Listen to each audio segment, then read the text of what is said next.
orang, 73 malah ya. Dan sepertinya kakak tidak mampu untuk mengabsen satu persatu. Biasanya kalau kelasnya hanya beberapa, kakak bisa absen, ngecek gitu ya. Walaupun di sini kalian tidak ada gambarnya nih, ada yang gambarnya kartun, ada yang namanya gitu ya. Tapi it's okay gitu ya. Minimal namanya beneran nama kalian. Seperti itu ya. Oke, perkenalkan, sebelum kita mulai, ini adalah perkenalan pertama kita ya. Nama kakak Karina Nuraini, SPDGR. Jadi kakak memang basicnya adalah pendidikan guru, gitu ya. Pastinya kakak sudah lulus ya. Nah, pengalaman luar biasa yang kakak miliki adalah mendapatkan beasiswa dari Kementerian Pendidikan Budaya, gitu ya, selama 2 tahun. Ngapain kak? Kakak dikirim untuk mengajar ke daerah pedalaman Aceh Timur. Kemudian kakak mendapatkan sekolah gratis pendidikan profesi guru di Yogyakarta. Seperti itu ya. Berapa kira-kira total beasiswanya kak? Mungkin kalau diuangkan gitu ya, sampai ketemu sama pejabat negara, Bapak Presiden B.J. Habibie dan lain sebagainya, itu bisa jalan-jalan gratis pastinya ya. Nah itu bisa senilai kurang lebih 100 juta rupiah. Nah, apakah kalian bisa seperti kakak? Wah, bisa banget. Bisanya pasti lebih keren gitu kan ya. Kalau kakak ya dapat beasiswa dari kementerian, nah, mungkin saja kalian bisa dapat beasiswa dari luar negeri. Ya, jam segini sudah mencapai 95 orang. Selamat datang. Mudah-mudahan Oke, sudah 100 lebih nih ya. 100 lebih ini HP-nya tidak digeletakin di kasur ya, kalian kemana gitu kan ya, terus HP-nya ditinggal, kakak ngoceh sendiri, oh no, kakak tidak mau gitu ya. Nah, kakak nggak mau kalian cuekin, jadi minta partisipasinya selama 90 menit ke depan, kita akan belajar, tidak banyak kok nak soalnya gitu ya, yang penting pembahasannya dalam, kan maunya seperti itu ya. Oke. Ya, kalian bisa menyebut atau memanggil kakak atau ibu silakan. Nama kakak Karina Nuraini ya, jadi kalian boleh menyebut Karina.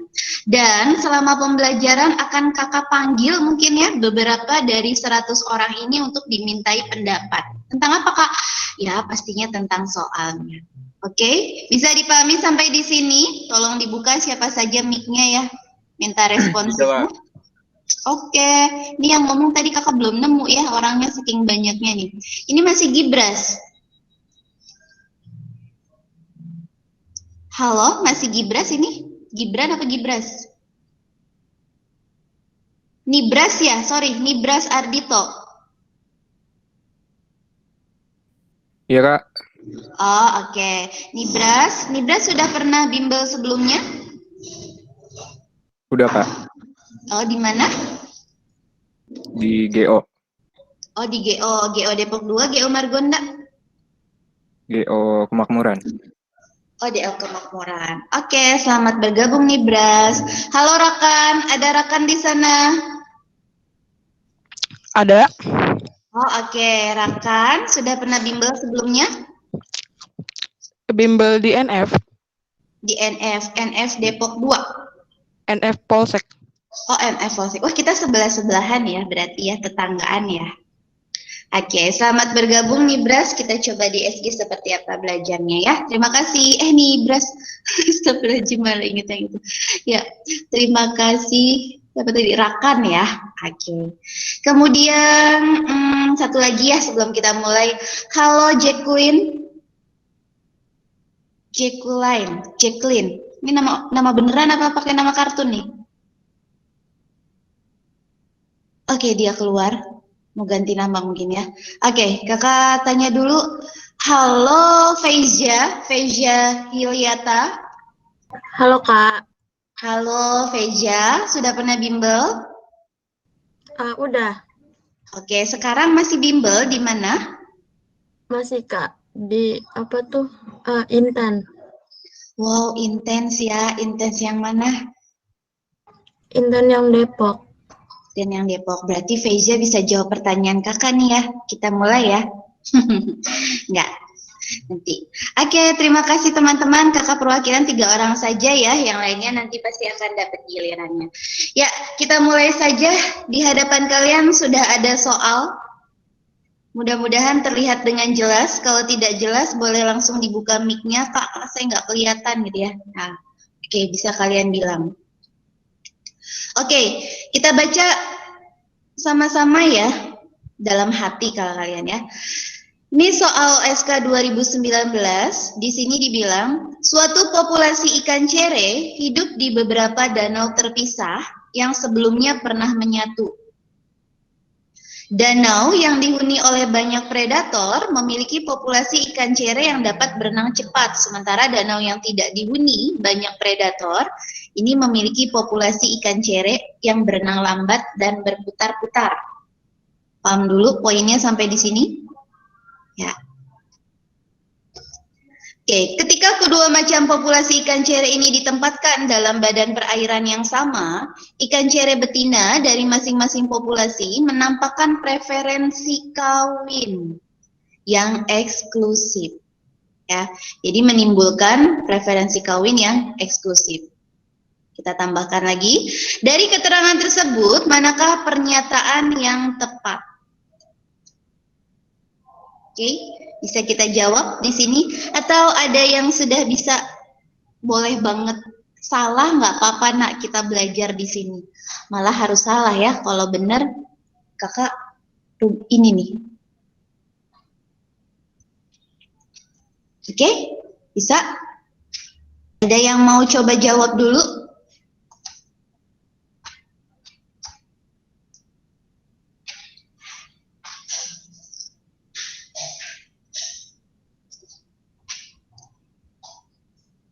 Tidak? Oke. Oke, siapa ini?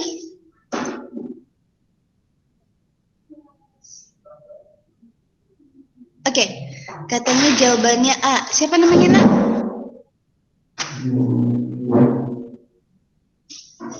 Gibras. Muhammad Rizky, Kak. Oh, Muhammad Rizky. Oke, terima kasih Muhammad Rizky.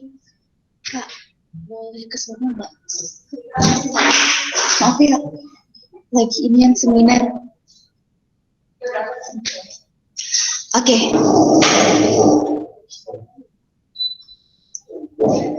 Ada lagi selain Rizky? Saya Kak.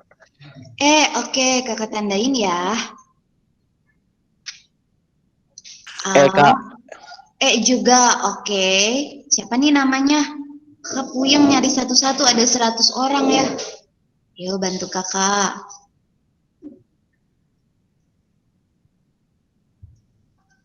Ada lagi? Yuk ada 2 orang. Ada lagi? Juga Kak. Juga. Sudah 3 orang. Sudah 3 orang.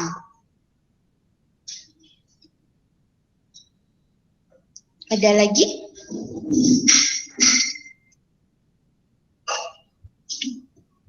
Cukup? Ya, kita jawab ya teman-teman. Lihat di sini. Bu, panjang banget soalnya sih. Iya, ini kakak ambil soal contoh sampel Olimpiade ya, SK 2019. Jadi soalnya masih terbaru. Ini bab apa, Nak? Ini adalah bab evolusi. Nah, di kelas 12 mungkin bab evolusi ada beberapa yang sudah dijelaskan di sekolah atau di bimbelnya. Ada juga yang belajar mandiri. Ya, karena bab evolusi bioteknologi itu suka di kebelakangin gitu ya, bisa lah belajar sendiri. Nah, jadi ibu ulangi lagi ya penekanannya di sini teman-teman, perhatikan. Suatu populasi ikan cere hidup di beberapa danau terpisah. Nah, mereka sebelumnya itu menyatu. Danau yang dihuni oleh banyak predator memiliki populasi ikan cere yang dapat berenang cepat. Predator itu berarti kan yang makan ikan cere. Sementara danau yang tidak dihuni banyak predator memiliki populasi ikan cere yang berenang lambat. Ya. Nah, ketika kedua macam populasi ikan cere ini kita tempatkan dalam badan perairan yang sama, ikan cere betina dari masing-masing populasi menampakkan preferensi kawin yang eksklusif. seperti itu. Kalau kakak gambarkan, lihat gambarnya di samping, di depan kalian maksudnya ya. Nah, kita lihat di sini. Pada soal itu kan kita lihat tadi awalnya si ikan cere ini sama-sama nih, gitu kan ya, berada dalam danau yang sama. Ya, awalnya dia berada dalam danau yang sama. Oke. Nah, kemudian si masing-masing ikan cere ini terpisah. Nah, seperti ini. Katakanlah gitu ya. Di sini menampakkan, nah udah ketahuan ya, menampakkan perilaku apa? Ternyata di sini dia perbedaan perilaku akibat perbedaan jumlah keberadaan predator pada danau yang dihuni oleh kedua populasi ikan. Jadi mengalami perbedaan perilaku. Kenapa mengalami perbedaan perilaku? Ya tadi ikan, katakanlah kakak bedain ya. Yang ikan warna biru, nih, ini dia berenang cepat. Oke. Nah, terus kalau ikan yang warna orange, ini dia berenangnya lambat. Ya, kenapa dia berenang lambat? Karena tempat yang dia datangi gitu ya, itu nggak ada predatornya, ngapain dia berenang cepat-cepat gitu. Sementara yang si biru banyak predatornya, makanya dia setiap hari harus berenang cepat menghindari predator. Nah kemudian ketika dua hewan ini atau dua ikan ini kita satukan lagi ke dalam danau yang sama, ternyata mereka nggak mau kawin, ibaratnya gitu ya. Dia menampakkan perbedaan isolasi di reproduktifnya gitu. Makanya di sini dibilang perbedaan perilaku pada kedua populasi ini di bagian mananya? Ternyata di bagian isolasi reproduktif ya. Nah, peristiwa tersebut berarti ada poinnya di sini ya, merupakan salah satu contoh dari isolasi perilaku. Oke, berarti kita dapat jawabannya teman-teman. Jawabannya adalah yang A ya. Isolasi reproduksi yang berlangsung antara kedua populasi ikan cere itu adalah isolasi perilaku. Nah, tenang saja, kakak akan bahas ya macam-macam isolasi reproduksi. Nah, sebelum ke sana, masih kakak bahas tentang si ikan cere nih, gitu ya. Nah, ikan cere yang tadi di soal nomor 1, ini masuk ke dalam konsep spesiasi. Apa sih itu spesiasi? Nah, spesiasi ini sebuah proses dari evolusi yang nantinya bisa menghasilkan spesies yang baru atau memunculkan spesies yang baru. Walaupun tadinya mereka berasal dari spesies yang sama. Ya, jadi poinnya awalnya mereka berada dalam spesies yang sama. Tapi ketika mengalami spesiasi, ini si ikan cere, nah akhirnya mereka menghasilkanlah spesies yang baru. Paham sampai sini, teman-teman? Kalau kakak kecepatan, tolong dibilang ya. Halo, paham sampai sini? Paham, Kak. Ya, terima kasih. Spesies yang baru, poinnya di situ ya. Jadi karena adanya spesiasi, muncullah spesies yang baru. Nah, padahal gitu ya, di konsep spesiasi ini harusnya antara, kan mereka berasal dari spesies yang sama, berarti mereka masih bisa dong saling kawin, harusnya gitu kan ya. Terus pastinya ketika mereka saling kawin akan menghasilkan anak. Nah, anak atau keturunannya itu bersifat fertil. Gitu ya. Nah, tadi Bu bilang, ulangi di gambar ya, kakak kasih petunjuk di sini.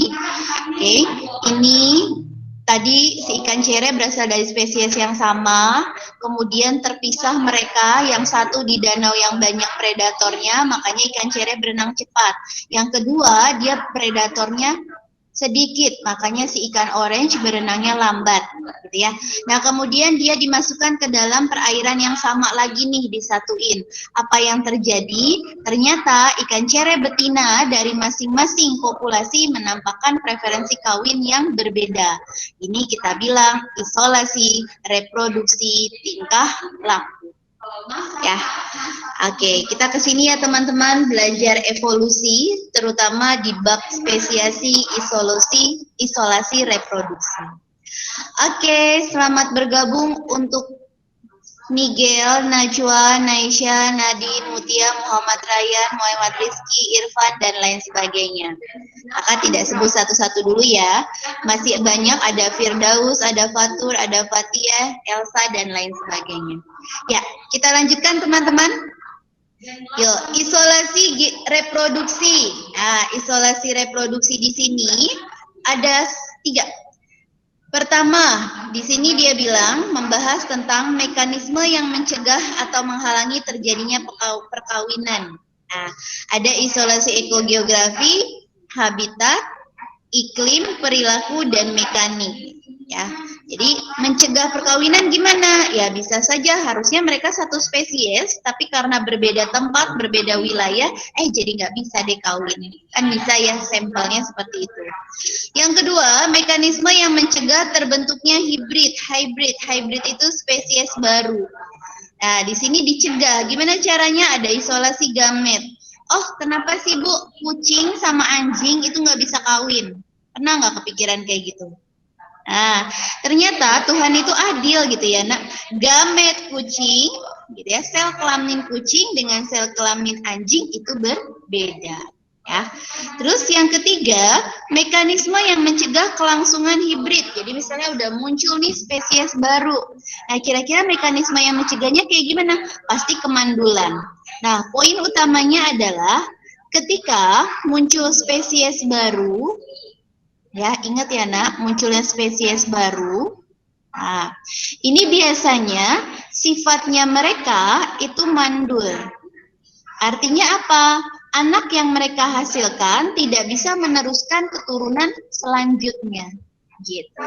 Berarti kalau mandul, mereka hanya bisa menghasilkan individu yang sama harus dengan individu sebelumnya. Oke, kita lihat. Kita bahas satu-satu ya nak, isolasi geografi. Ya, oke, kita lihat isolasi geografi. Yo, ini pertama kali dicetuskan oleh Darwin ketika dia secara tidak sengaja gitu ya mengamati burung finch yang bermigrasi dari Amerika Selatan ke Galapagos. Oke. Nah, ini contoh pulaunya gitu ya. Amerika Selatan itu kan masih banyak pulau-pulau kecil. Nah, Galapagos gitu ya. Galapagos itu pulau yang terkecil gitu ya, pulau kecil di sekitaran sana. Nah, si burung finch itu bermigrasi ke Galapagos. Itu isolasi geografi. Sesampainya di Kepulauan Galapagos, burung finch itu kan namanya migrasi pasti dia rombongan ya, banyak ya teman-teman. Oh ya, sebentar dulu. Evolusi ini emang kayak dongeng ya, dongengnya biologi. Jadi harap bersabar, tapi suka keluar di soal gitu ya. Tapi kalau kalian suka baca, nah itu lebih bagus. Jadi kakak dongengin dulu ya. Jadi si burung finch terbang ke Kepulauan Galapagos gitu kan ya. Nah di Kepulauan Galapagos ini makanannya bermacam-macam gitu ya. Ada yang makan biji, makan buah-buahan, makan ikan, makan daging gitu kan ya. Kemudian makan serangga. Akhirnya burung finch, sebenarnya burung finch itu kan makan biji-bijian. Tapi dia berpikir, maksudnya feeling gitu ya, instingnya burung. Duh, kalau kita semuanya makan biji-bijian, ntar kita nggak bisa hidup gitu kan ya, ada yang mati. Akhirnya beberapa burung finch tersebar sekitaran Pulau Galapagos dan menyesuaikan diri dengan bentuk makanan yang ada gitu. Paham sampai sini? Suara kakak terdengar jelas, berbayang tidak? Enggak, Kak. Enggak? Oke, ya kita lanjutkan ya. Kalau layarnya hilang atau loading, langsung lapor sama kakak ya. Nah, masih bahas tentang isolasi geografi ini. Darwin menemukan bahwa tumbuhan dan hewan, yang terdapat di Kepulauan Galapagos itu tidak dapat kita temukan di tempat lainnya. Nah, perhatikan di sini ada gambar ya, gambar burung. Ini yang di tengah ceritanya adalah nenek moyang burung finch yang pertama kali datang. Jadi wujudnya bentuknya kayak gini nih, si burung finch semuanya. Nah, tadi Ibu bilang karena dia menempati satu pulau dan satu pulaunya itu banyak gitu ya makanannya dan berbeda-beda, akhirnya setiap burung finch dikelompokkan berdasarkan jenis makanannya. Kita lihat, ada ternyata burung finch gitu ya, akhirnya paruhnya sedemikian rupa menyerupai gitu ya, seperti sedotan nih, runcing, tajam, tapi panjang. Ini berarti nanti burung finch pemakan madu. Kemudian ada burung finch pemakan daun atau biji-bijian, pematuk, ya. Kemudian ada juga yang khusus makan buah dan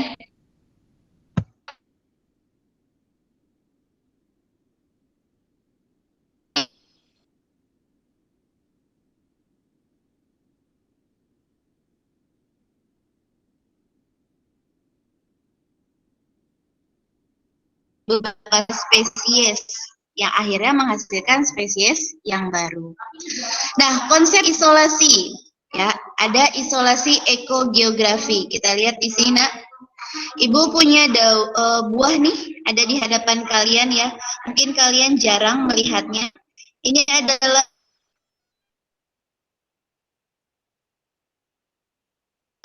buah Platanus occidentalis, ya. Nanti ekogeografi. Jadi dua populasi buah tersebut itu terpisah karena faktor lingkungan gitu. Nah, suatu hari gitu, si buah ini bertemu kembali nih antara buah yang tadi Platanus occidentalis sama orientalis. Dia ketemu tuh. Tapi keduanya tidak bisa menghasilkan perkawinan, nggak bisa saling kawin padahal spesiesnya sama. Nah, kenapa seperti itu? Hal ini disebabkan keduanya tidak dapat lagi menyesuaikan diri dengan kondisi yang baru. Kata, gue udah PW gitu kan ya sama yang sebelumnya, ya udah dia nggak mau balik lagi sama yang dulu. Nah, ibaratnya gitu ya. Keduanya dapat dibantu penyerbukan.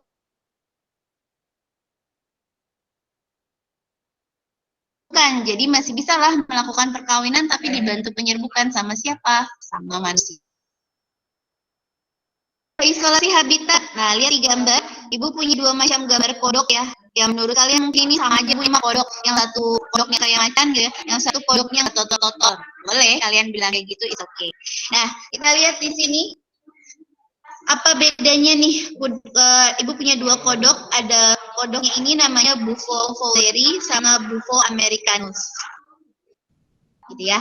Nah, katak Bufo fowleri bisa nggak kawin nih mereka sama katak Bufo americanus? Sebenarnya mereka bisa kawin dan menghasilkan keturunan yang subur nih. Bagus dong, gitu kan ya. Nah, tapi kita lihat di sini. Suatu hari gitu ya, mereka ditemuin nih si Bufo fowleri sama si Bufo americanus. Gitu ya. Bisa nggak mereka kawin? Harusnya mereka bisa gitu, kawin-kawin aja. Tapi ternyata gitu kan ya, karena si Bufo fowleri itu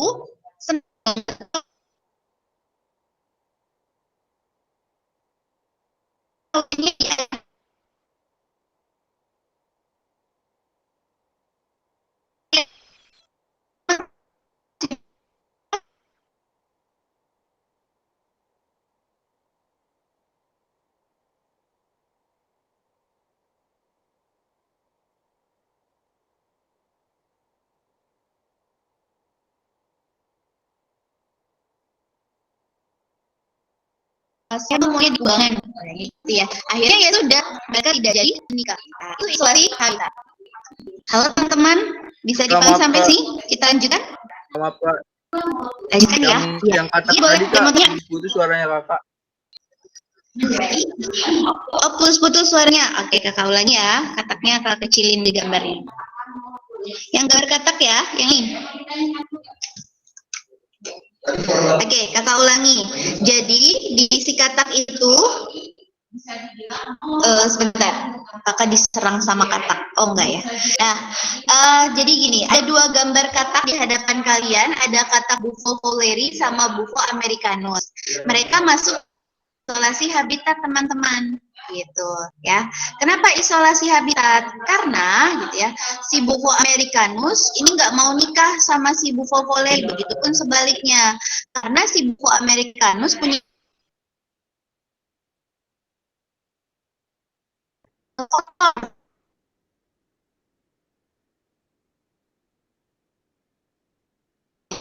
kubangan air hujan, dia maunya seperti itu.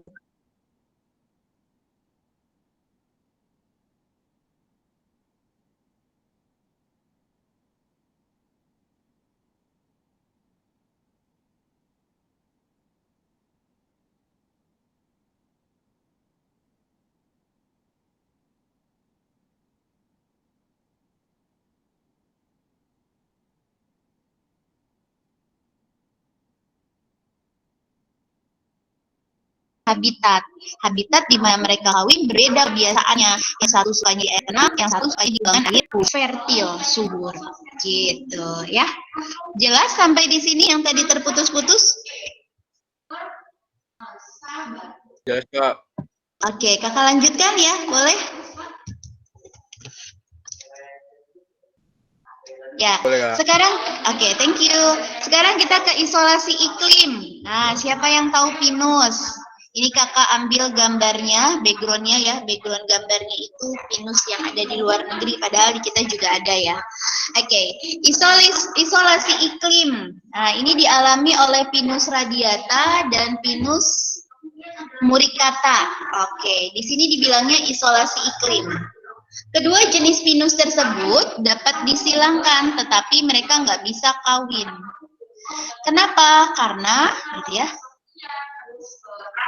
Kita lihat, antara Pinus radiata, ini masa berbunganya berbeda dengan Pinus muricata. Kalau radiata, dia ini berbunganya pada awal Februari. Sementara kalau muricata, ini berbunganya pada bulan April. Jadi ingat-ingat ya nak, kalau masa berbunganya berbeda, berarti kedua individu tersebut mengalami isolasi iklim atau boleh cuaca. Oke, ya kita lanjutkan isolasi perilaku. Nah, perilaku ini kalau tadi dicontohin sama ikan cere ya di soal, ibu tambahkan lagi di sini kelakuan ikan betina sama ikan jantan. Ibu punya dua ikan, ada ikan X sama ikan Y. Nah, katakanlah si ikan X membuat sarang dengan lubang untuk masuk gitu ya dan untuk keluar. Terus si sarangnya ini ditaruh di dekat tumbuhan air. Sementara kalau ikan Y pada sarang hanya ada satu lubang. Ya, jadi bisa tempat masuk aja. Sarang dibuat pada dasar kolam. Nah, dalam usahanya agar si betina masuk ke dalam sarang, maka si jantan melakukan hal berikut. Jadi kalau pada ikan X, si jantannya nari-nari nih, goyang-goyang gitu kan ya, ke kanan ke kiri, bergerak zigzag. Buat apa? Ya, buat menarik perhatian si betina masuk ke dalam sarangnya. Tapi kalau si ikan Y gitu ya, dia menunjukkan gerakan perkawinan pas di bagian sarangnya. Tapi dia maksa gitu ya, ayo masuk nggak? Kita kawin di sini. Nah, kayak gitu. Jadi ikan Y itu ya ada unsur pemaksaannya juga. Nah, perilaku antara ikan X dan Y ini boleh kita bilang sebagai isolasi perilaku pas melakukan perkawinan. Oke. Nah, kita lihat lagi ada isolasi mekanik. Mekanik itu kan bentuk ya, Nak. Di sini Ibu punya kaki 1000 nih. Oh, kaki 1000-nya kok beda ya, nggak seperti di Indonesia. Nah, katakanlah kaki 1000 luar negeri gitu kan ya. Kenapa nggak bisa nikah sama kaki 1000 di Indonesia? Nah, ternyata di sini ketahuan ya, alat kelamin jantan mereka berbeda. Tetapi pada yang betina bentuknya sama. Ya, jadi ibaratnya kalau kaki 1000 Indonesia sama luar negeri yang cewek alat kelaminnya sama. Tapi alat kelamin jantannya gitu ya berbeda. Nah, akhirnya apa? Ya ujung-ujungnya kan nggak cocok gitu kan ya. Walaupun yang betina sama, masa betina nikah sama betina, gitu kan ya? Oke. Ya, di sini ada isolasi gamet terdapat pada lalat buah, ya. Kemudian satu lagi ada isolasi perkembangan ini pada katak. Nah, katak rana pipiens. Jadi dia terjadi fertilisasi tetapi embrionya tidak tumbuh. Oke, kita simpulkan ya nak dari pembahasan nomor 1 nih teman-teman, kita lihat populasi ikan cere hidup di beberapa danau yang tadi jawabannya adalah isolasi reproduktif yang berlangsung antara kedua populasi ikan cere adalah isolasi perilaku. Oke. Nah, kenapa kita tidak jawab yang B? Lihat analisisnya di sini. Jika danau yang kaya predator dihubungkan dengan danau yang miskin predator, akan terjadi seleksi penyeimbang pada danau miskin predator. Nah, jika danau yang kaya predator dihubungkan dengan danau yang miskin, akan terjadi seleksi penyeimbang pada danau yang miskin. Oke, berarti di sini konsepnya adalah menyeimbangkan dong. Menyeimbangkan populasi predator, ya. Nah, buat apa kita menyeimbangkan populasi predator? Toh nanti, gitu ya, ujung-ujungnya ikan yang larinya cepat nggak akan mudah ketangkap, tapi ikan yang larinya lambat malah jadi ketangkap. Efeknya apa? Ikannya jadi mati. Siapa ya? Pastinya ikan yang berenang lambat. Yang C, kenapa salah? Jadi ini nggak perlu diumumkan ya. Predator ikan cere tidak mengalami seleksi, gitu kan ya? Nah, predator ikan cere tidak mengalami seleksi. Predator ikan cere tidak mengalami seleksi. Gimana nih maksudnya nih? Predator, ya, predator di sini sebenarnya benar ya, tidak mengalami seleksi. Cuman nggak ada kaitannya, ingat, di poin mana nih? Di soal itu dia bilang, ketika kedua, ini ngomongin tentang ikan cerenya gitu kan ya, kenapa sih ikan cere itu ketika disatukan ke dalam perairan yang sama, nah, kok malah menunjukkan preferensi kawin yang eksklusif? Nah, kalau kita jawab predator ikan cere tidak mengalami seleksi kan nggak nyambung. Karena ini ngebahas tentang predatornya. Gitu ya, bukan si ikan cerenya. D, kedua macam populasi ikan cere tidak mengalami spesiasi. Tadi apa Ibu bilang? Mereka mengalami spesiasi. Oke, apa itu spesiasi? Proses evolusi ya dari spesies yang sama membentuk spesies yang baru. Kita lihat yang E, salahnya di mana? Apabila kedua macam populasi ikan cere dikawinkan, maka tetap dapat menghasilkan anakan yang fertil, katanya seperti itu. Oke, ya ini juga hampir benar jawabannya ya. Cuma kita lihat dari hasil spesiasi ini bisa juga menghasilkan keturunan yang mandul, ya seperti itu.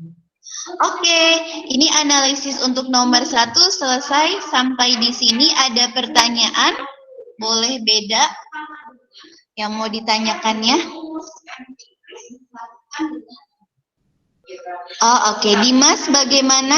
Apakah sinyalnya jelas? Kakak sudah terdengar? Halo Dimas Aditya. Tidak ada? Dimas? Halo Dimas, sudah jelas suara kakak? Aristriana ada di sana, Aristriana. Oke. Halo Aristriana, ada? Halo, oke. Suara kakak terdengar jelas? Terdengar, Kak. Oke. Aristriana boleh bantu kakak? Kakak minta tolong ya, tolong bacain nomor 2 yang ada di hadapan Aristriana. Yang keras ya. Pada saat ovulasi, telur manusia yang tidak dibuahi akan mengalami anafase 2. Anafase 2 pada sel telur manusia tidak akan terjadi tanpa fertilisasi.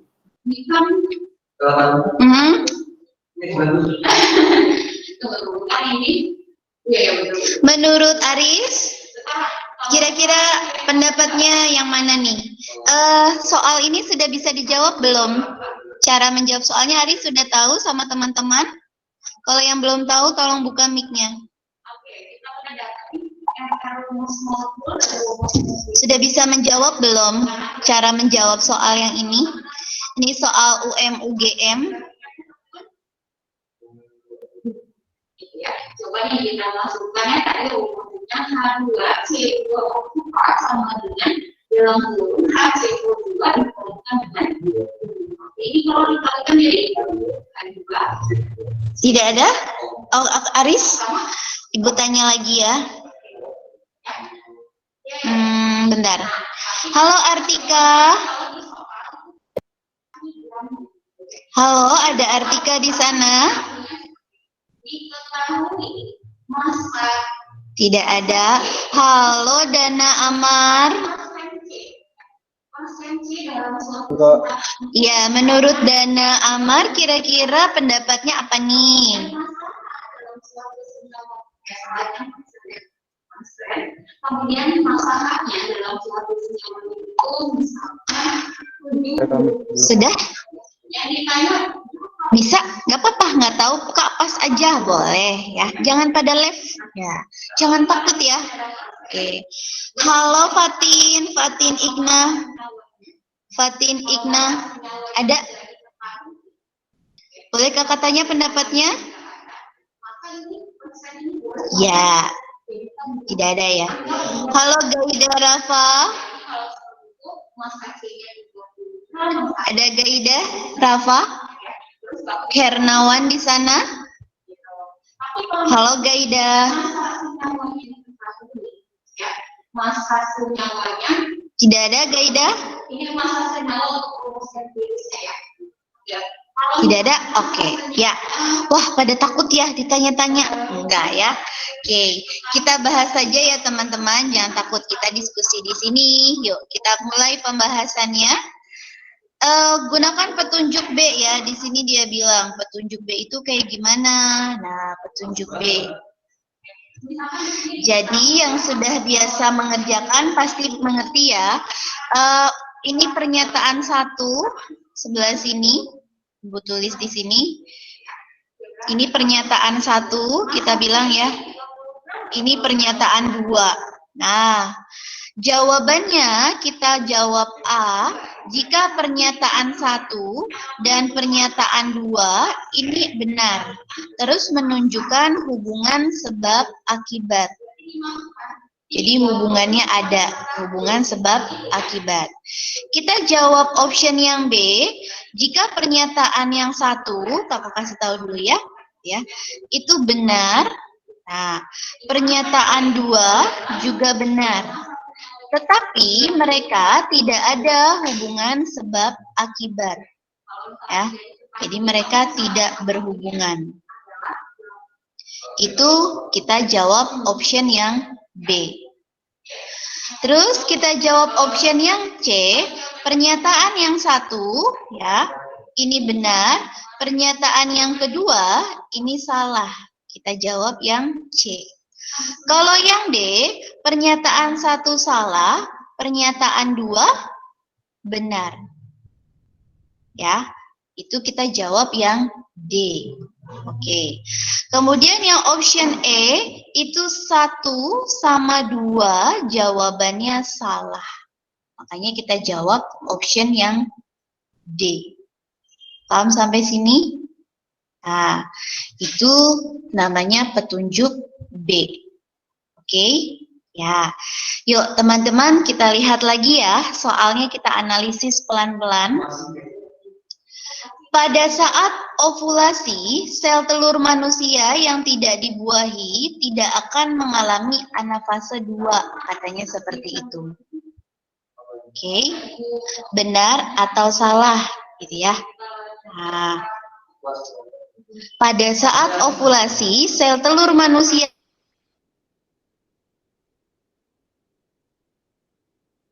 di sini untuk menjawab soal pernyataan pertama, ya Ibu tulis lagi nih soalnya di sini biar terlihat ya. Jadi pada saat ovulasi, sel telur manusia yang tidak dibuahi tidak akan mengalami anafase. Nah, kita jawab dulu nih, ini pernyataannya benar atau salah? Gitu kan ya. Nah, kita tahu ya, ovulasi itu apa di sini? Ovulasi. Ada yang ingat ovulasi? Ya, ovulasi, ada yang masih ingat ovulasi?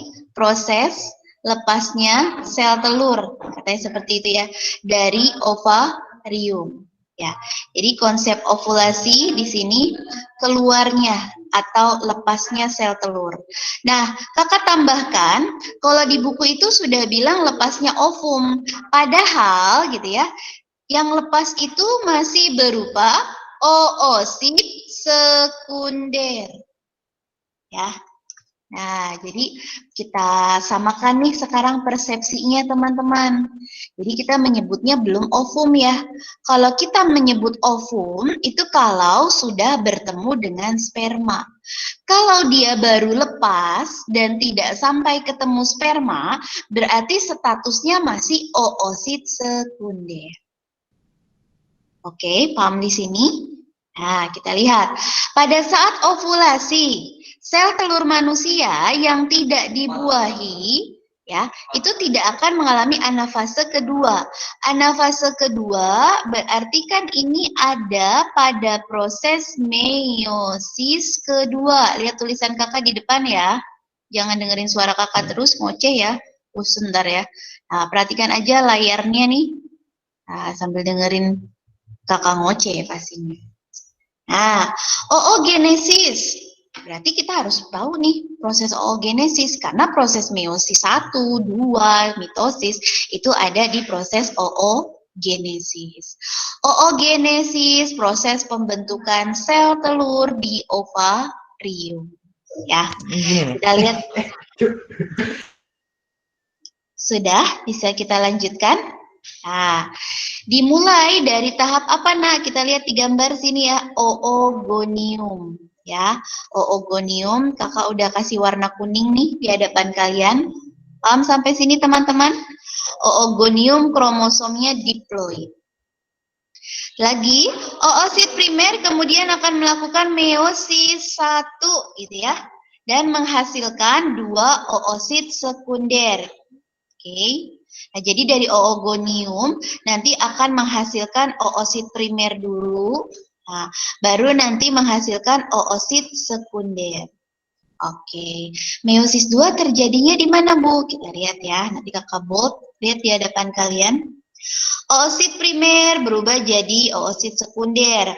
Oosit sekunder yang berukuran kecil nanti dia akan berperan jadi badan polar. Sebelah sini ya. Nah, sedangkan oosit sekunder yang berukuran besar nanti dia berkembang lagi di tahapan meiosis kedua. Nah, kakak Bob membentuk ootit. Mana kalau digambar oosit sekunder gitu ya, dia membentuk badan polar. Nah, berarti di sini dia oke. Nah, nah, kita lihat yang kakak bold warna biru nih. Oosit sekunder, gitu ya. Ini berada pada tahapan metafase kedua saat ovulasi. Nah, jadi kakak tekankan di sini saat ovulasi, gitu ya. Oosit sekunder ini berada pada tahapan meiosis, ibu tulis di sini ya. Kedua di tahapan metafase kedua. Oke? Ya. Nah, berarti dia bilang yang tidak dibuahi tidak akan mengalami anafase. Tidak akan mengalami anafase kedua kalau tidak dibuahi. Ini berarti optionnya kita jawab benar. Ya, kakak kasih tanda gini. Nah, poinnya ini sudah dijelaskan di depan, kakak jelasin lagi ya. Ootit akan berkembang menjadi ovum apabila bertemu dengan sperma. Poinnya di situ. Ootit yang tidak dibuahi oleh sperma berarti akan tetap berada pada tahap anafase kedua. Pada pembelahan meiosis kedua. Ya. Pembelahan meiosis kedua pada ovum akan berlanjut jika si ootit ini mengalami fertilisasi. Nah, jadi kita lihat, pada saat ovulasi, sel telur manusia tidak dibuahi, tidak akan mengalami anafase kedua. Benar atau salah? Tadi kakak sudah jelaskan poinnya di sini. Pernyataannya jadi benar atau salah? Boleh dibuka mic-nya teman-teman.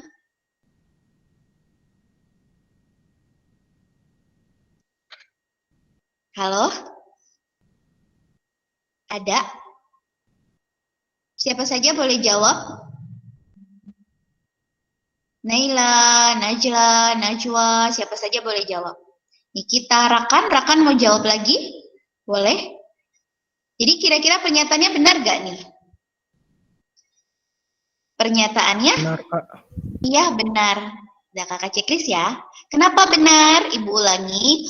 Ovum atau boleh oosit sekunder berubah menjadi ovum kalau bertemu sperma. Nah, oosit sekunder tidak dibuahi oleh sperma. Nah, berarti si oosit sekunder itu akan terus berada di tahapan anafase kedua. Kalau mau berlanjut gitu ya dari tahapan selanjutnya, ootit harus dulu bertemu dengan sperma. Kalau ootit gitu ya bertemu dengan sperma, berarti di sini terjadi proses fertilisasi. Seperti itu. Oke, berarti pernyataan yang pertama benar ya teman-teman? Ya. Oke, kita lihat lagi. Ini tadi ya sudah Ibu jelaskan. Jadi ini gambarnya lebih Ibu perjelas ya. Jadi di sini oosit sekunder katanya ya di tahapan metafase kedua. Nah, nanti dia berkembang lagi sampai ke tahapan anafase kedua. Akan tetap jadi oosit kalau tidak dibuahi sperma. Nah, kita lihat yang kedua. Berarti yang ini tadi kita sudah bilang benar ya. Ini benar. Oh, kakak checklist aja deh. Ini benar. Lihat option yang kedua. Anafase 2 pada sel telur manusia tidak akan terjadi tanpa fertilisasi. Ini juga benar. Kenapa? Karena tidak berubah ya, atau boleh karena tidak bertemu dengan sperma ya, karena tidak bertemu dengan sperma sehingga bertemu dengan sperma nah, sehingga ootit atau boleh langsung kita sebut tadi apa oosit gitu ya sekunder tidak berkembang menjadi ovum. Nah, oke. Jadi jawabannya untuk nomor 2 adalah A. Kenapa A? Benar dan mereka berhubungan. Yuk kita lihat. Kenapa berhubungan, Bu? Kalau kita baca dari bawah, jadi triknya dari bawah baca ke atas nyambung, berarti itu jawabannya A. Anafase 2 pada sel telur manusia tidak akan terjadi tanpa fertilisasi. Oleh karena itu, gitu ya, atau akibatnya boleh. Pada saat ovulasi sel telur manusia tidak dibuahi, ya, sehingga tidak akan mengalami anafase kedua. Oke, selesai untuk pembahasan nomor 2. Ada pertanyaan sampai sini?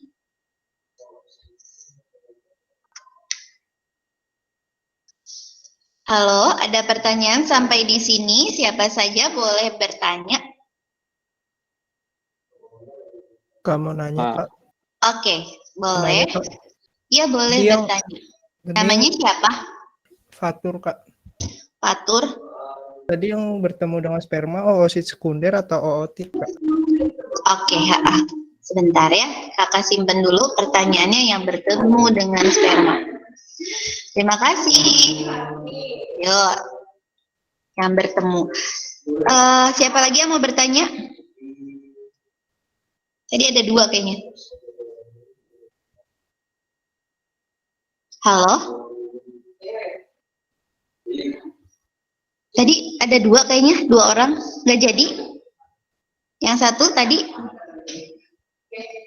Jadi kalau misalnya ada kata-kata seperti ini, tiba-tiba Ya, Pak.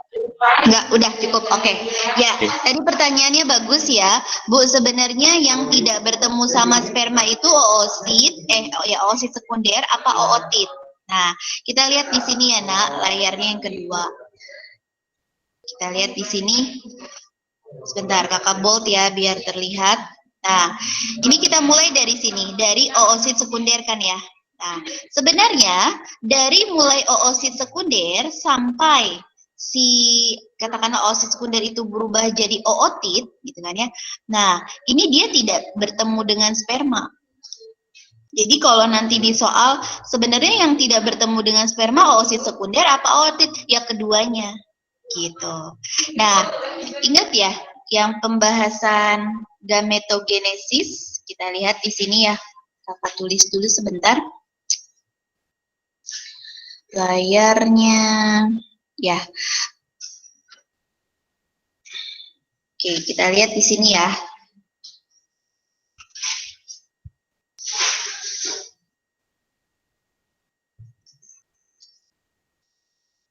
Nah, kita lihat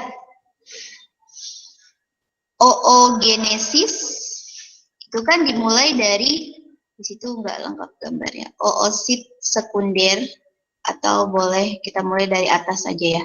Dari oogonium itu. Kemudian dia mengalami pembelahan mitosis membentuk oosit primer. Ya. Oosit primer mengalami pembelahan meiosis kan membentuk di sini oosit sekunder. Tulisan kakak terlihat di layar? Ya. Nah, di sini dia sudah terbentuk badan polar. Tulisan kakak terlihat di layar, Nak? Kakak lagi Terlihat, Kak. Oke, thank you. Nah, badan polar atau badan polosit ini sama-sama lagi mengalami pembelahan secara meiosis. Nah, akhirnya di sini terbentuk ootit. Gitu. Jadi tadi yang ditanyakan sebenarnya yang nggak ketemu sperma itu oosit sekunder apa ootit? Ya, boleh kita jawab oosit sekunder, boleh kita jawab ootit. Cuman kalau udah sampai ootit pembelahannya gitu kan ya, ya berarti kan harusnya ootit dia tinggal gitu kan ya, satu langkah lagi ya dia berubah jadi ovum. Cuma tadi syaratnya di sini ootit akan berubah menjadi ovum jika dibuahi oleh sperma. Seperti itu. Nah, keluar atau lepas dari ovarium gitu ya, itu di tahapan oosit sekunder.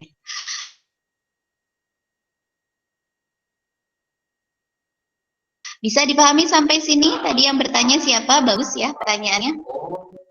Cukup jelas atau belum puas nggak? Lanjutkan lagi. Apa cukup jelas?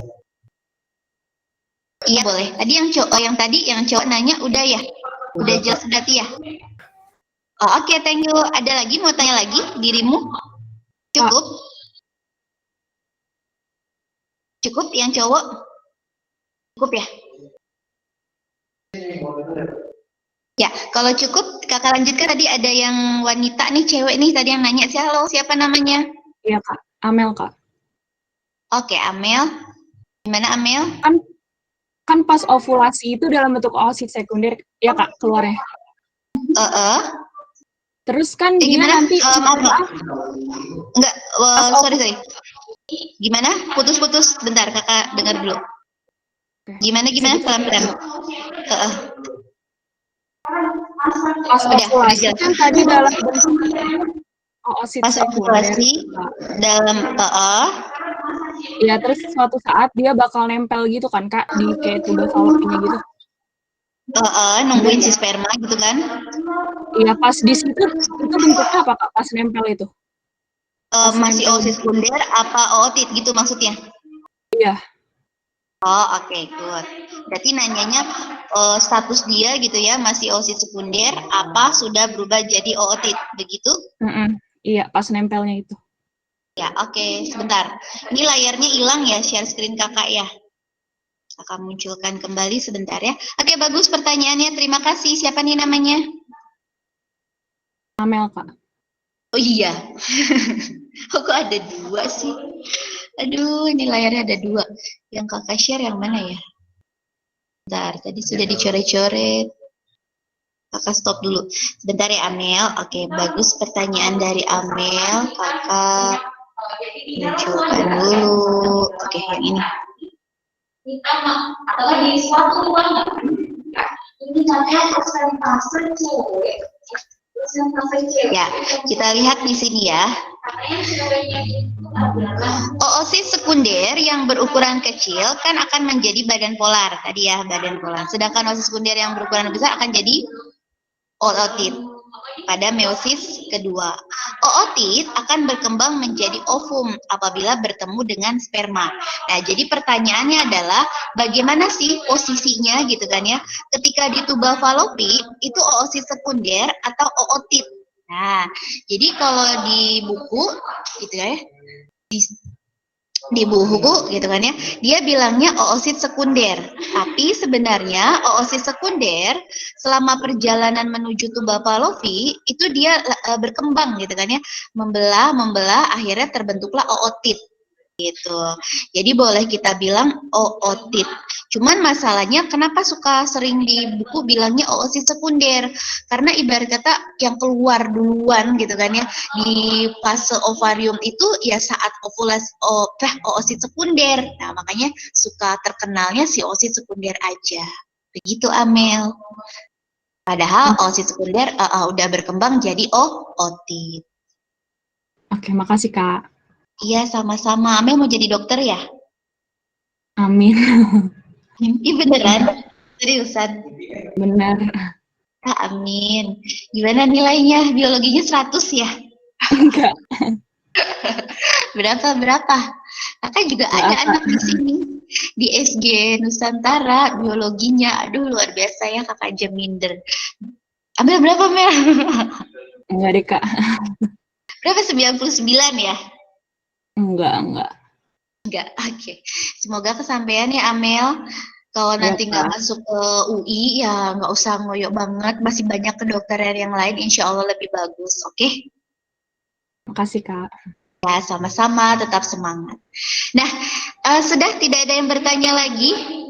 Ini layarnya sudah ada belum ya di hadapan kalian? Tadi sempat hilang. Semoga masih ada ya.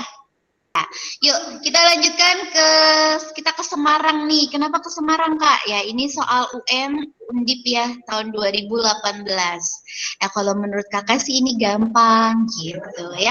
Karena dia ngebahas ini kelas 1 semester 1, kelas 10 semester 1 nih. Kita ke kelas 10 semester 1. Tadi bab sebelumnya itu kita udah ke kelas 11 gitu kan ya. Nah, oke, yuk kita lihat teman-teman. Kita baca soalnya sama-sama ya, nanti kemukakan pendapatnya.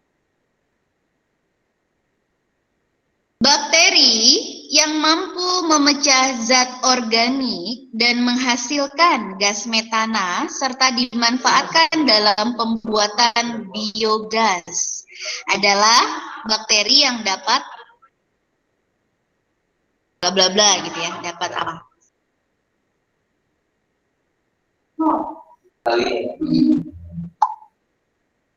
Halo, apakah suara kakak terdengar jelas?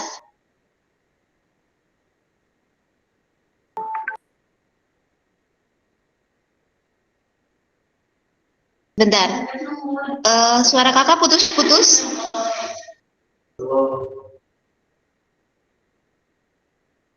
Wait, kayaknya berat ya. Ya, tunggu sebentar kakak buka chat dulu ya. Oh, kedengeran. Terima kasih Shalaisha. Girindra jelas. Oh, oke. Thank you. Berarti yang masalah Dimas udah ya, udah terselesaikan ya. Ya, kakak lanjutkan, Nak. Bakteri yang mampu memecah zat organik dan menghasilkan gas metana serta dimanfaatkan dalam pembuatan biogas. Jadi kalau kita udah hafal gitu kan ya. Bagian mana sih poin utamanya? Biogas. Kamu cukup poin utamanya di sini biogas dan gas metana.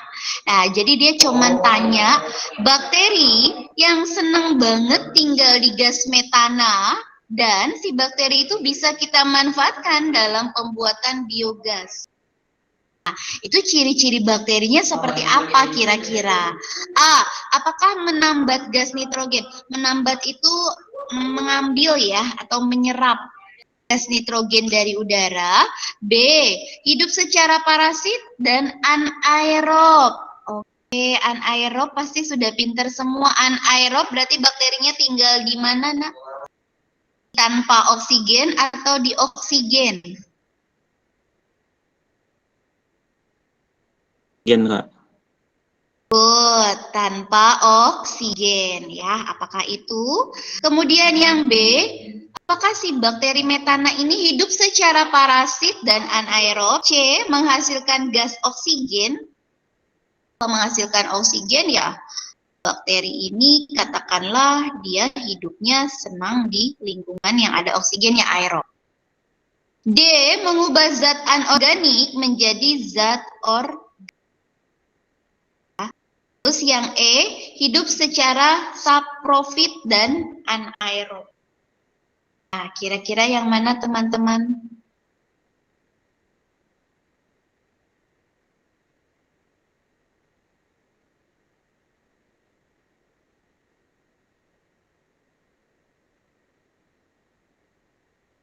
Ya, ini poinnya bab bakteri ya. Halo? Boleh? Tidak harus benar, tenang saja. Oke. Siapa namanya? Kakak kan mau kenalan. Ember ya. Oke, thank you. Ibu tandain tuh. Ada lagi yang berpendapat? Mungkin yang A, Kak. Mana ya A? Oke, menambat gas nitrogen berarti menyerap gas nitrogen ya. Yang menyerap gas nitrogen dari udara ini kakak tambahkan suka dibilang namanya bakteri nitrifikasi. Contoh bakterinya seperti Nitrosococcus, Nitrosomonas, Nitrobacter. Ya. Oke, kita lihat. Ada lagi, ada yang A, ada yang E. Satu orang lagi. Saya A juga, Kak. Oh, A juga. Oke, thank you. Udah cukup ya, 3 orang. Nah, kita kenalan dulu yuk teman-teman. Ini adalah gambar bakteri. Pada 10 tahun ke belakang, bakteri itu masuk ke dalam filum Monera. Tapi sekarang, gitu kan ya, semua jenis bakteri ini dikelompokkan menjadi 2 filum. Ada filum Archaebacteria dan Eubacteria. Archaebacteria dan Eubacteria. Jadi ada filumnya ada 2 ya. Dulunya mereka berada dalam satu filum, yaitu filum Monera. Nah, lalu apa bedanya Archaebacteria dan Eubacteria? Kalau dari secara struktur kita lihat ya teman-teman. Archaebacteria dari kata arche itu artinya bakteri purba. Ya. Bakteri yang muncul pertama kali ketika kondisi bumi itu masih sangat panas. Nah, karena si Archaebacteria ini bakteri purba, berarti kan dia senang tinggal di lingkungan yang ekstrim. Entah itu ekstrim panas, entah itu ekstrim dingin, ataupun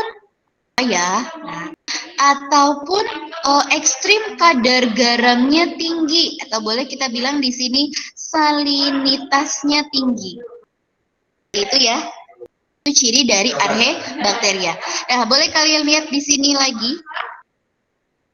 Archaebacteria ini ibu gambarkan di bakteri sebelah kiri. gambarnya ya, sebelah kiri. Oke, yuk, ciri selanjutnya ya namanya bakteri, pasti dia ukurannya kecil ya teman-teman, ya enggak? Nah, ukurannya kecil nih. Berapa sih ukurannya Kak? Ya 0,1 sampai 15 mikron. Oh, mikron ya, bukan sentimeter ya. Oke, mikron ukuran. Nah, kita lanjutkan kembali. Namanya bakteria, pasti dia kan tidak memiliki membran inti sel. Coba kita lihat di gambar ya, Nah. Ibu perbesar gambarnya dulu. Ada nggak membran inti? Lihat di sini. Loh, ini Bu yang merah-merah membran inti sel, bukan. Ini adalah DNA-nya. Atau boleh bilang plasmidnya. Atau boleh bilang kromosom. Kromosom, kemudian di sini ada plasmidnya. Terpisah ada yang seperti ini. Terus yang warnanya kuning, ya deket yang warnanya merah, ya. Yang warna kuning ini membran plasma, yang ini dinding sel.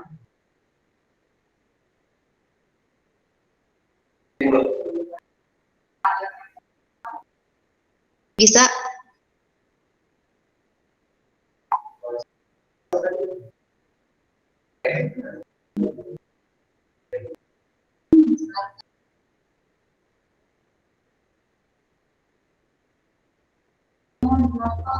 Oke, bisa dilanjutkan sampai sini? Ya. Kemudian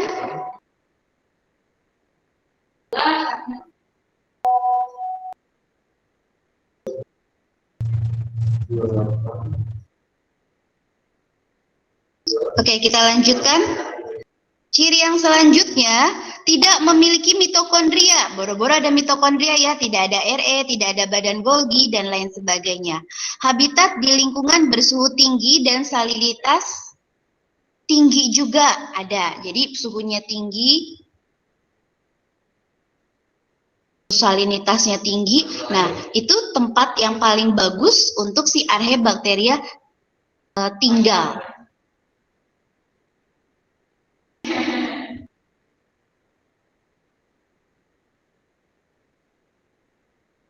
Nah, kemudian selnya pastinya uniseluler dan prokariotik karena tidak memiliki dinding sel. Nah, identik kalau bakteri itu kan punya peptidoglikan ya teman-teman. Nah, di sini dia tidak memiliki peptidoglikan kalau Archaebacteria. Digantinya apa? Digantinya sama komponen yang lebih lagi nih karena dia tinggalnya di tempat yang ekstrim. Apa tuh? Jadi dia kandungan dinding selnya itu terkandung rantai hidro, sehingga dia bisa tinggal di lingkungan yang ekstrim. Paham sampai sini ya? Oke, kita lanjutkan lagi. Kelas Archaebacteria itu kan ada banyak, yang poin utamanya itu ada 4. Ada metanogen, termoasidofilik, halofilik, satu lagi sikrofilik. Ibu singkat, kalau metanogen, nah di sini dia tinggal di lingkungan dengan kadar gas metana yang tinggi. Mana kadar gas metana yang tinggi? Nah, lihat di sini ya, mengandung metan. Nah, metan itu CH4. Di mana kita bisa mendapatkan gas metan yang tinggi? Ternyata dari saluran pencernaannya si sapi. Ya. Oke. Contoh dari bakteri ini adalah Methanobacterium. Bisa kita temukan di rawa-rawa. Oke. Nah, jadi Ibu ulangi, metanogen kelas Archaebacteria yang senang tinggal di lingkungan dengan kadar gas metana tinggi. Contohnya di saluran pencernaan. Kalau misalkan si sapi itu pup gitu ya, mengeluarkan feses, nah itu sudah termasuk gas metananya ada di dalam situ. Kandungan fesesnya sapi juga mengandung CH4 yang tinggi. Ya. CH4 gas metana yang tinggi pada kotoran sapi. Paham sampai sini? CH4 kotoran sapi. Ya, nama bakterinya adalah Methanobacterium. Kemudian ada termoasidofilik. Dari kata term itu suhu, asid itu asam. Nah, jadi bakteri ini udah senang tinggal di suhu yang tinggi, atau dia bisa juga tinggal di kadar suhu yang asam. Nah, kita lihat di sini ya, asamnya berapa sih, Bu? Wah, sangat asam banget nih, tinggi, kurang dari 2. Contoh bakterinya adalah bakteri sulfolobus. Jadi kalau kalian lihat belerang gitu ya, atau di kawah gunung berapi, kawah Tangkuban Perahu lah gitu ya, yang bau menyengat, nah jangan sangka gitu ya, menurut kalian mungkin tidak ada bakterinya, tapi ternyata ada gitu ya. Siapa bakterinya? Sulfolobus. Kemudian ada halofilik, halo gitu ya, halobacterium. Nah, nama bakterinya halobacterium. Si halobacterium ini senang tinggal di kadar garam yang sangat tinggi. Atau boleh istilahnya itu adalah salinitasnya tinggi. Contohnya kayak gimana, Bu? Contohnya bisa kita temukan dia di Laut Merah, di Laut Mati, atau di Laut Hitam. Ini berarti agak-agak ke Asia Tengah ya. Gitu. Ya. Nah, Ibu ulangi. Jadi kalau metanogen ini bakteri yang tinggal di kadar gas metana yang tinggi ya, Nak. Nah, karena gas metananya tinggi, otomatis dia oksigennya rendah dong. Nah, makanya di sini dia bersifat anaerob. Ya. Nah, memperoleh makanannya dengan membusukkan sisa tumbuhan yang mati. Berarti apa nih istilahnya? Teman ada yang tahu poin 3? Ini adalah istilah lainnya saprofit. Nah, sesuai dengan tingkat tempat tinggalnya. Kenapa dia memperoleh makanan dengan membusukkan sisa tumbuhan yang mati? Karena si Metanobacterium ini habitatnya hidup di lumpur atau rawa. Gambarnya seperti di hadapan kalian ya. Ini contoh bentuk bakterinya. Oke, bisa dipahami sampai sini? Itu metanogen. Berarti sudah kejawab ya teman-teman ya. Nah, bakteri yang mampu memecah zat organik, poinnya di sini ya, dan menghasilkan gas metana. Nah, berarti di sini masuk ke dalam bakteri metanogen. Ini bakteri metanogen. Bakteri metanogen. Berarti kita tinggal tadi pikirkan ya, ciri dari bakteri metanogen ini bagaimana? Tadi dia saprofit gitu ya. Kemudian anaerob. Ya.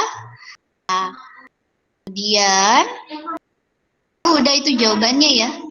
Tinggal di lingkungan dengan kadar gas metana yang tinggi. Bisa dimanfaatkan dalam produk biogas. Selesai sampai di sini. Jadi jawabannya adalah yang E. Hidup secara saprofit dan anaerob. Oke, ya, kakak kasih bonus. Ini ada bakteri halofilik, teman-teman. Bakterinya tadi halobacterium. Bentuk bakterinya seperti ini.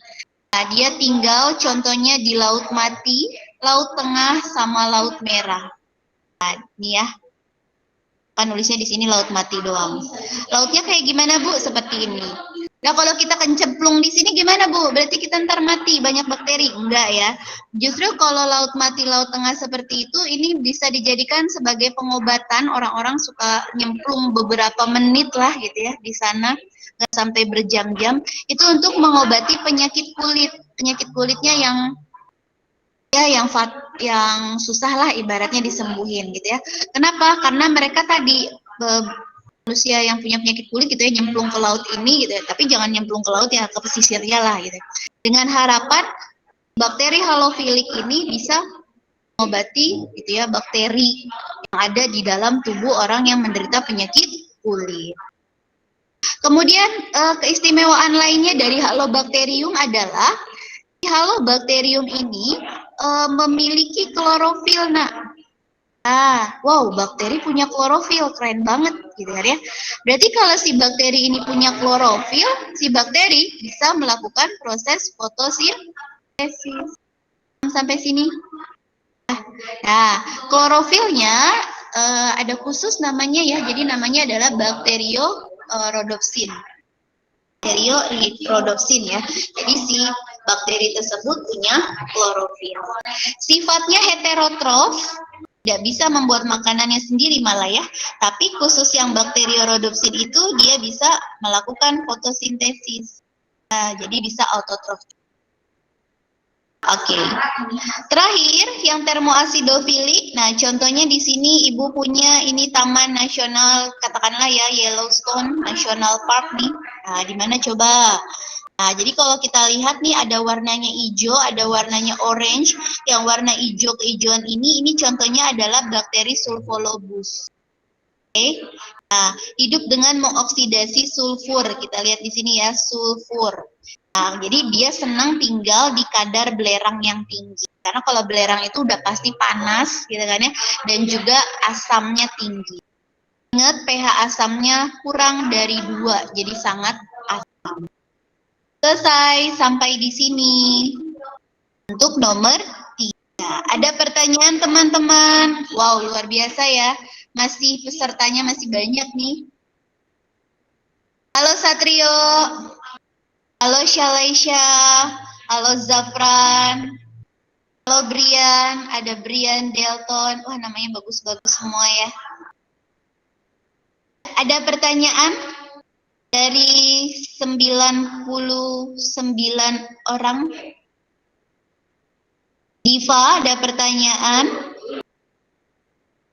Halo Elsa, oh kayaknya Elsa anak SG nih ya. Halo Erlangga. Apa yang mau ditanyakan? Fiska, Genza juga anak SG ya. Selamat bergabung teman-teman. Udah? Ada nih? Cukup ya? Tidak ada yang menjawab? Tidak ada yang menjawab? Tidak ada yang bertanya? Ya, masih ada waktu 10 menit lagi. Kita lanjutkan ya.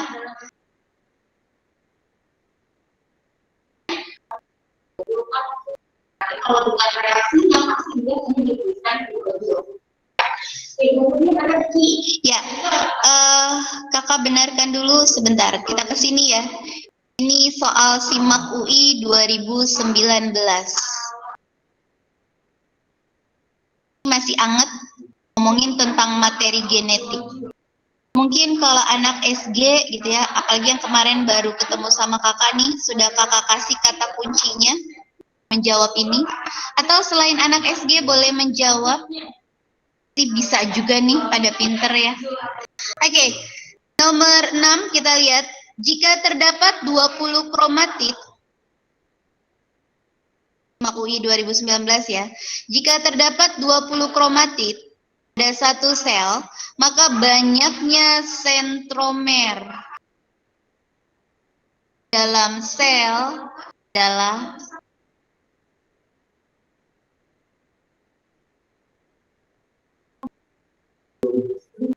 bisa? Ada yang menjawab? Ibu tunggu. Kira-kira pendapatnya. Jika ada 20 kromatid pada satu sel, berarti banyaknya sentromer ada berapa? 10, Kak. Oke, kakak simpen dulu 10. Ada lagi? Kakak. 10. Oke, ini siapa yang terakhir menjawab 10? Namanya boleh kakak kenal? Oke, Fatur boleh kakak tahu alasannya kira-kira menjawab 10 enggak? Gak apa-apa ya, kakak tanya-tanya gini ya. Kalau saya tahu berarti tinggal dibagi 2 aja, Kak. Oh gitu, tinggal dibagi 2 ya. Oke. Thank you, Fatur. Bentuk kromosom seperti ini ya, Fatur? Oke, kita bahas satu-satu. Ya, benar ya. Ini bentuk kromosom seperti yang ada di hadapan Fatur? Iya. Oke. Ibu ulangi. Ini berlaku untuk semuanya ya. Yang ada di hadapan kalian, Ibu tanya dulu ya. Sebentar, Ibu gambarkan ulang. Jadi, misalkan ada bentuk seperti ini. Seperti ini. Nah, ini kita sebut sebagai kromosom homolog. Ya, artinya kromosom yang berpasangan dengan pasangannya. Nah, satu kromosom ya teman-teman. Ini satu kromosom yang mana Bu? Bold ya. Satu kromosom. Nah, ini satu kromosom. Ya, jadi yang warnanya merah ini satu kromosom. Jadi boleh kita simpulkan satu kromosom itu ada berapa kromatid? 2, Kak.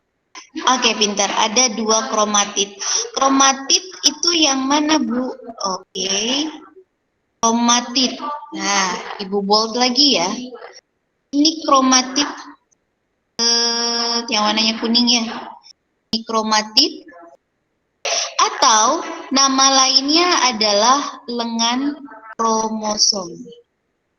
Nah, 2 kromatid itu apit ibaratnya gitu ya, sama bagian yang terletak di tengah-tengah ini. Nah, ini kita sebut sebagai sentromer. Nah, jadi sejarahnya gitu ya, kalau kalian tahu, kenapa sih si sentromer ini nggak ngikut aja ke kromatid gitu kan ya, nggak ikut menebal, memendek, memadat. Nah, jadi kita lihat sejarahnya.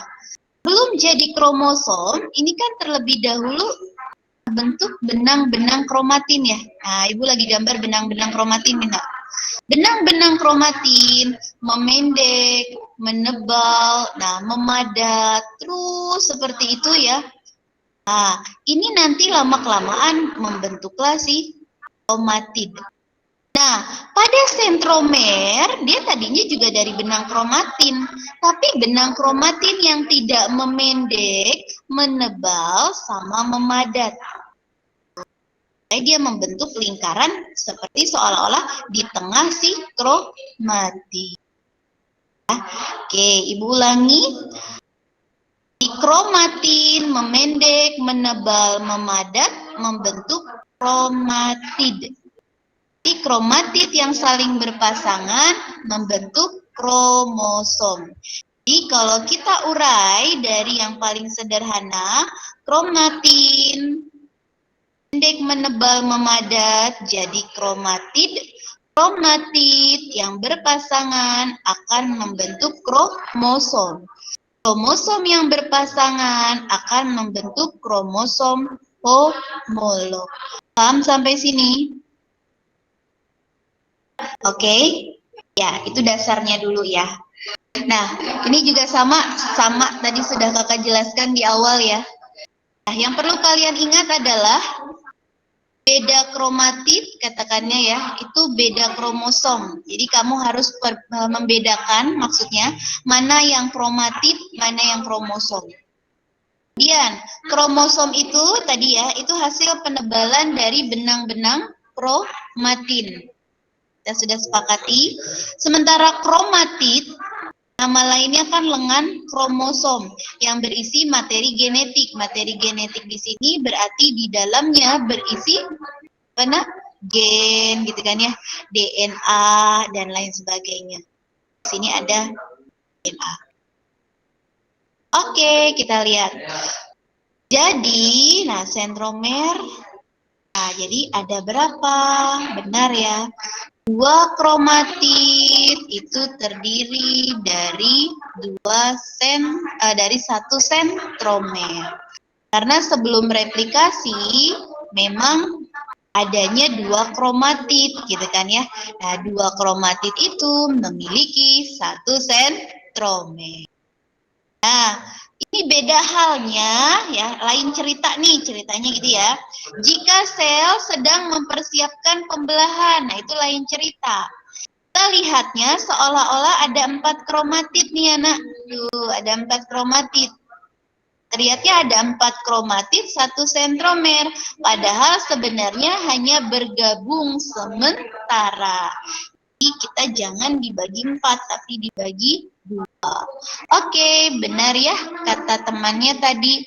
Jika ada 20 kromatid pada satu sel, Banyaknya sentromer 20 tinggal dibagi 2 ya.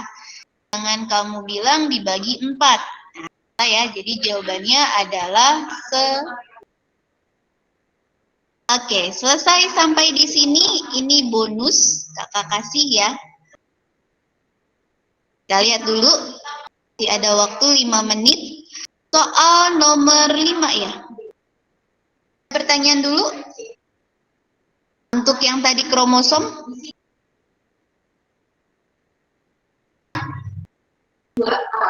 Tidak ada?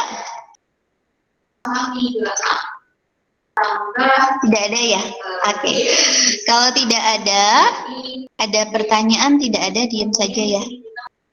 Ya, kita lihat di sini. Terakhir, soal nomor 6. Fosfolipid pada membran sel merupakan molekul amfipatik.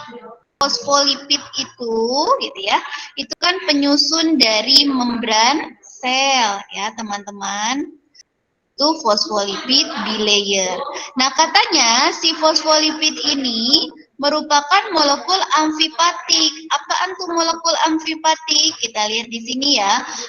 Molekul amfipatik, nah, molekul yang memiliki daerah hidrofilik dan hidrofobik. Apaan tuh hidrofilik, hidrofobik? Hidro itu air, filik daerah, katakanlah hidrofilik, hidro air. Hidro. Jadi si hidrofilik ini dia senang kalau ada air yang masuk ke dalam membran sel. Sementara hidrofobik, hidro, air, fobik tidak suka, fobia ya. Berarti si hidrofobik daerah yang tidak suka kalau air masuk ke dalamnya. Yang ada di hadapan kalian, ini adalah fosfolipid bilayer pada membran sel. Nah, jadi kalau dibilang, apakah fosfolipid pada membran sel merupakan molekul amfipatik? Jawabannya, lihat. Jawabannya benar atau salah? Di kepala hidrofilik dari fosfolipid berada di sisi dalam. Kita lihat sebentar ya. Pertanyaannya, fosfolipid pada membran sel merupakan molekul amfipatik. Nah, jawabannya adalah ini benar ya. Masih checklist dulu. Nah, alasannya tadi karena si membran sel terdiri dari wilayah hidrofilik suka air sama wilayah hidrofobik. Kita lihat yang pertanyaan yang kedua. Kepala hidrofilik dari fosfolipid berada di sisi dalam. Sementara ekor hidrofobik berada pada sisi luar di lapisan fosfolipid bilayer. Kita lihat ya, intinya pokoknya di sini dia bilang ekornya ada di luar, kepalanya ada di dalam. Nah, benar gak nih? Kepalanya ada di dalam. Kita lihat di gambar ya. Kepala mana kepala? Kakak tunjuk ya nak. Ini yang bulat, ini kepala, ini ekornya. Oke. Nah, di sini udah dilihat bagian kepala itu hidrofilik. Kita lihat kepalanya nih. Ada di luar apa di dalam? Nah, di luar apa di dalam? Iya, jadi kepalanya itu ada di luar. Nah, kepalanya hidrofilik dia bilang. Di dalam. Dan ekornya hidrofobik. Kita lihat lagi. Ekor ada di dalam ya. Nah, ini dia bilang ekornya ada di luar. Nah, salah ya. Nanti kita pernyataan yang sini salah. Salahnya di mana? Kepala hidrofobik dari fosfolipid itu berada di sisi dalam dan ekor hidrofobik berada pada sisi luar. Ini salah. Benar adalah kepala di luar, ekornya ada di dalam. Selesai pembahasan hari ini. Ada pertanyaan teman-teman? Ya, 11.30 selesai sampai di sini ya teman-teman. Terima kasih atas perhatiannya. Semoga berkenan bisa bergabung dengan bimbel EG gitu ya selama pandemi ini. Mudah-mudahan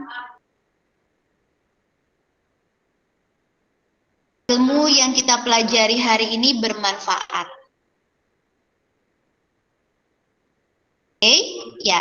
Terima kasih atas perhatiannya Jekwin, Jehan, Johannes, Kriso, Magdalena, Mayang Sari, Nada, Naisha, Najwa, Rifki, Rizky, Salsabila, Siti, dan lain sebagainya, William, Winda.